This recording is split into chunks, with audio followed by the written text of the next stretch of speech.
Yeah, what is it, like January? March? I finished this game in July! If some hypothetical person were to one day put a gun to my head and ask me to pick what I felt was objectively the best year for gaming, I would feel pretty confident choosing 2007. Looking back, it's kind of hard to believe how many industry-changing, paradigm-shifting games released in just that 1 year. The Orange Box collection featuring Portal and Half-Life 2 Episode 2, BioShock, Super Mario Galaxy, Mass Effect, Crysis, Ratatouille the video game, and of course, Assassin's Creed. The reach of the Assassin's Creed series has always fascinated me, and I've always had an interest in checking it out for myself, but it took a pretty convoluted series of discoveries to convince me to finally take the plunge. You see, the Assassin's Creed franchise has been running for a long time, so naturally, a lot of the games initially debuted on older consoles. Fortunately, all of these entries have since been re-released on more modern hardware. I'll accept. The first entry. Out of the entire series, the first game is the only one that's never gotten a re-release. Now, typically, this wouldn't be a problem for someone like myself, a proud member of the PC master race. The game's on Steam, I'll just buy it there, crank the settings, problem solved. Except, Assassin's Creed was released just a few months after Steam added achievements, well before they became ubiquitous, and despite them appearing in the console releases, they aren't included on PC. It seems we've reached an impasse. Play an inferior retro console release with achievements, or play the definitive PC version and miss out on a lot of the game's content. What's a completionist to do? Enter the Xbox Series, Microsoft's latest console, where they've maintained a surprising commitment to backwards compatibility. Nobody really seems to talk much about how Microsoft just lets you play a shocking number of original Xbox and 360 games on their latest consoles, and more importantly, how most of them feature increased resolutions and boosted FPS. When played on the Series X, the 360 version of Assassin's Creed runs at 4K and 60 frames per second. In a lot of ways, it actually looks better than the best you can do on PC. This is essentially a full HD re-release of the first Assassin's Creed game, exclusive to Xbox consoles. You can buy it on the store, and crucially, it includes all of the original achievements. It's no surprise that this is where I decided to do my playthrough, and I plan on telling you all about it when I give you my official take on Assassin's Creed. Alright, so for those uninitiated in the franchise like myself, you may be surprised to learn that Assassin's Creed isn't technically set in the past. You play as 21st century bartender Desmond Miles, who finds himself held captive inside a secure facility run by the mysterious Abstergo Industries. As it turns out, Desmond is descended from a long line of assassins, and Abstergo Industries wants to use a high-tech device called the Animus to access his ancestors' genetic memories. This is where the whole historical fiction angle comes into play. You'll spend the vast majority of the game strapped into the Animus, reliving the memories of Altair ibn al-Ahad, a member of the Levantine Brotherhood and master assassin living in the Holy Lands during the events of the Third Crusade. After his reckless actions lead directly to a Templar siege on the Order's headquarters in Masyaf, Altair finds himself stripped of his abilities and demoted to the rank of novice, at which point he's sent on a quest for redemption and tasked with assassinating 9 individuals to restore his honor and position. This is a perfectly adequate story, in my opinion. It does a good job of contextualizing gameplay and offers a good framework for progression while also providing a little intrigue with the Desmond storyline. Honestly though, the initial presentation, both from a narrative and gameplay perspective, is a little weak.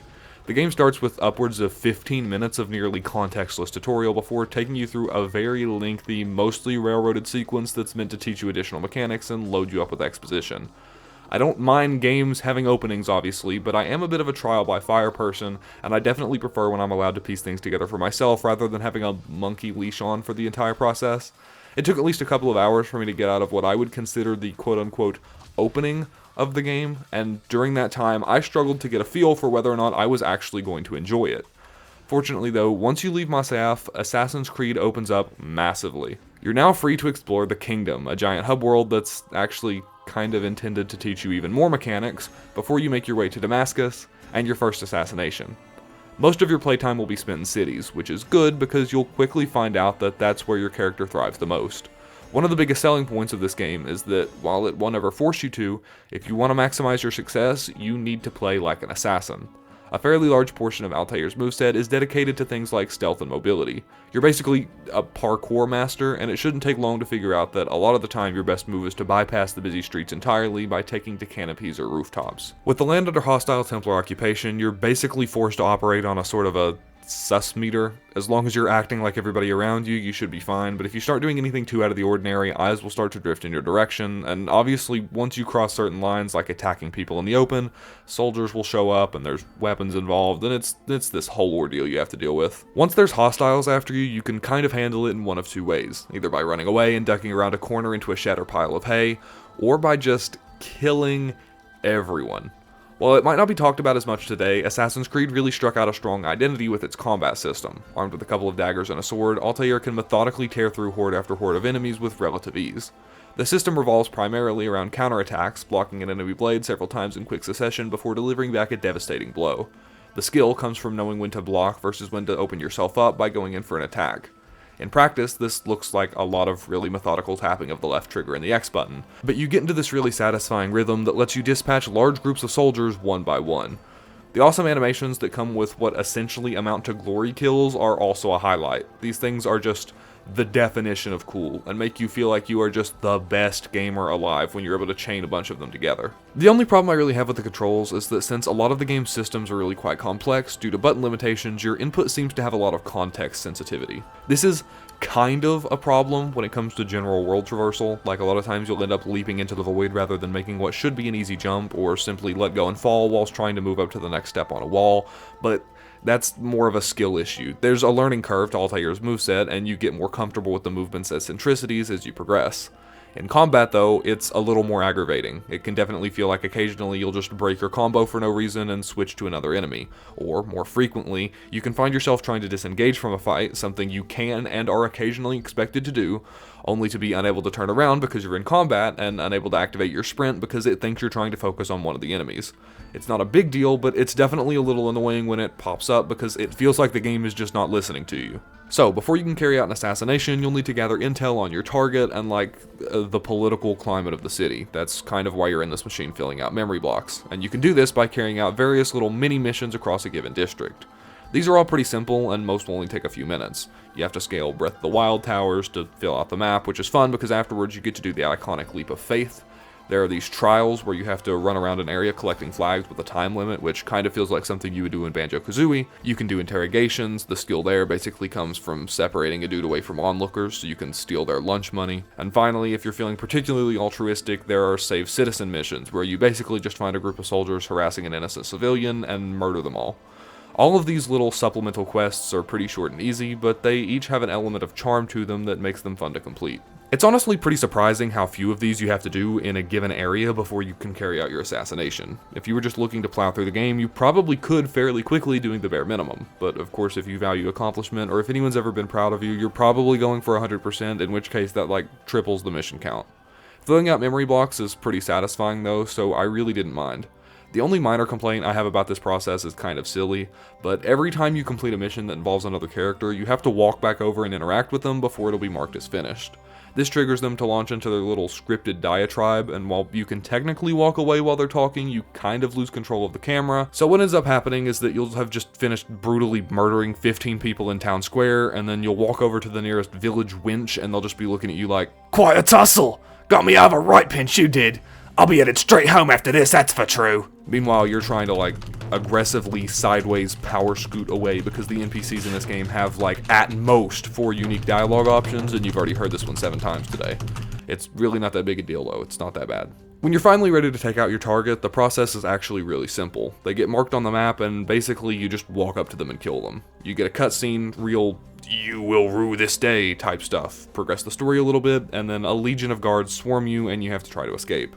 After each assassination, you head back to headquarters, and your boss will restore one of your ranks and send you on your way to your next big kill. With each restored rank comes a new ability or weapon, like counterattacks, which you don't actually start out with, or throwing knives. From there, it's basically rinse and repeat. I have described the entire game to you. This format of missions, assassination, upgrade repeats completely unmodified throughout all 9 of the game's districts. I actually found it really surprising when I pieced together that such a big game would allow itself to be so brazenly repetitive. I mean, sure, difficulty scales pretty linearly, and each district has a slightly different aesthetic, but the actual gameplay is completely unchanged. Hot take though, I actually don't really care. A lot of people would probably interpret my last few sentences as a really scathing teardown, but honestly, I don't care how repetitive a game is as long as I thoroughly enjoy each loop, and in Assassin's Creed, I did. I'm probably an odd one out here, but personally, if a game's found a successful format, I'm perfectly fine if they just want to stick with it rather than trying to shake it up and risk making things worse in the process. With that repetition in mind though, we've basically covered everything through the end of the story. As I mentioned towards the beginning, this game's plot progresses on two fronts. There's the Desmond storyline taking place in the present, and then the Altair storyline, of course, taking place in the distant past. Between the two, I definitely think Altair's storyline is overall better, if less compelling. To be fair, this is the plot you spend the overwhelming majority of the game interfacing with, but within it you get a solid and well-paced sense of narrative progression, a clearly defined character arc for the focal role, and a satisfying conclusion. Altair is just a cool character. It's fun to watch him do his thing, and many of the game's antagonists make excellent use of the Gruntilda effect to create an immense feeling of satisfaction when you finally get to go all stabby on them. By contrast, Desmond's storyline, while on its surface more immediately intriguing, is let down by one major pitfall, and minor spoiler alert for the Desmond storyline if you care, but it ends on a completely undeserved cliffhanger. They spend the entire game building up intrigue about Desmond, about Abstergo Industries, about the Levantine Brotherhood, only to do nothing with it and abruptly cut to end credits with a tongue-in-cheek, "I guess you better come back in the next one," as your send-off. You're allowed to end on a cliffhanger. That's fine. A bit of a bold choice for the first game in your franchise, a little presumptuous maybe, but allowed nonetheless. Even if you're going to do that though, you still need to have some sort of mini conclusion. So it feels like something happened in the game you just played. Then, you can set up your overarching series plot, within which you can have a cliffhanger. Assassin's Creed fails to do this though, and for that reason, it's remembered as having one of the worst video game endings of all time. I'm still going to play the next one though. Alright, the story's finished, let's circle back around. We spent all that time at the beginning figuring out how to play with achievements. What do you actually need to do to secure that coveted 100% completion? Well, there are a glut of progression-related achievements, but nobody cares about those. Aside from taking the time to complete every optional mission, your primary concern when it comes to your playthrough will probably be flag collecting. It's a pretty straightforward proposition. There are these flags, and you need to collect them, 420 in total.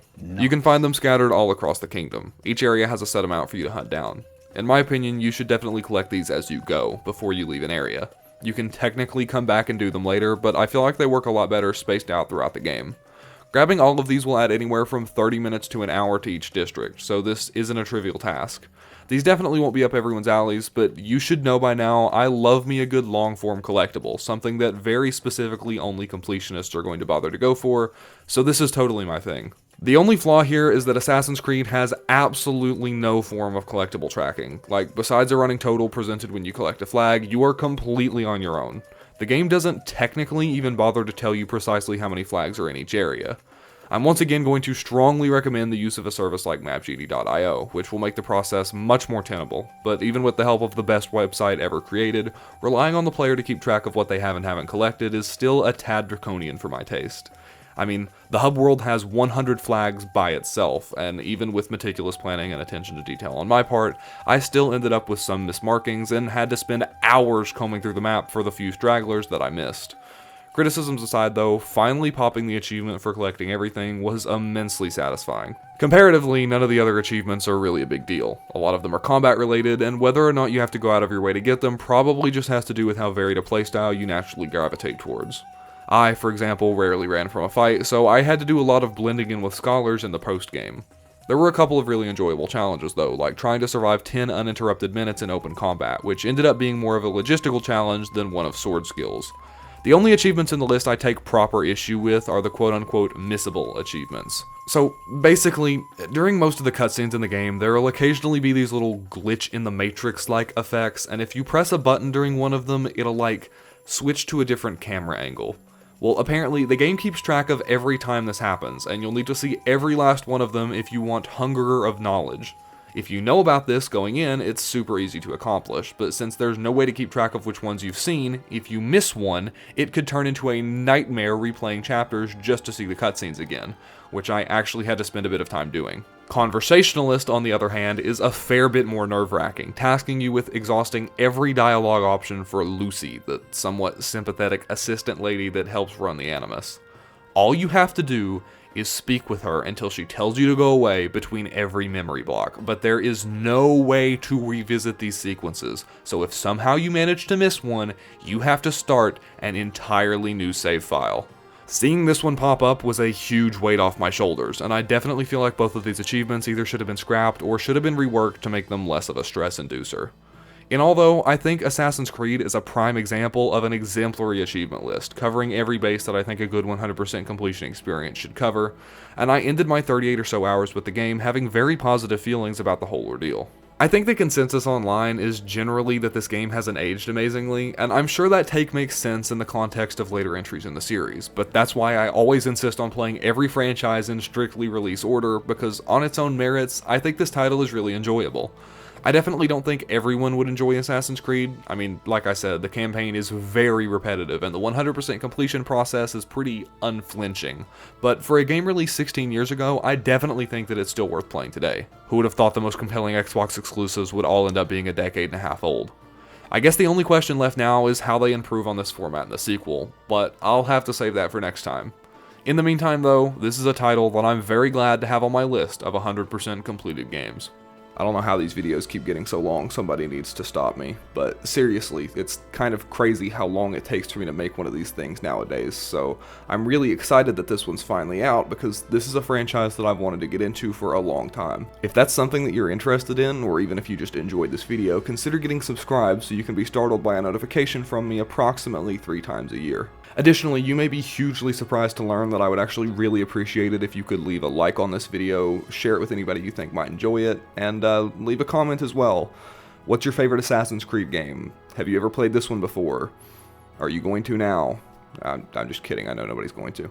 Also, there is no compelling reason to follow me on social media, but do it anyway. You can find it linked down below with any of the music that I used in this video. And with that, I can finally start working on the next one. I deserve no rest. I'll see you guys there. Thanks for watching.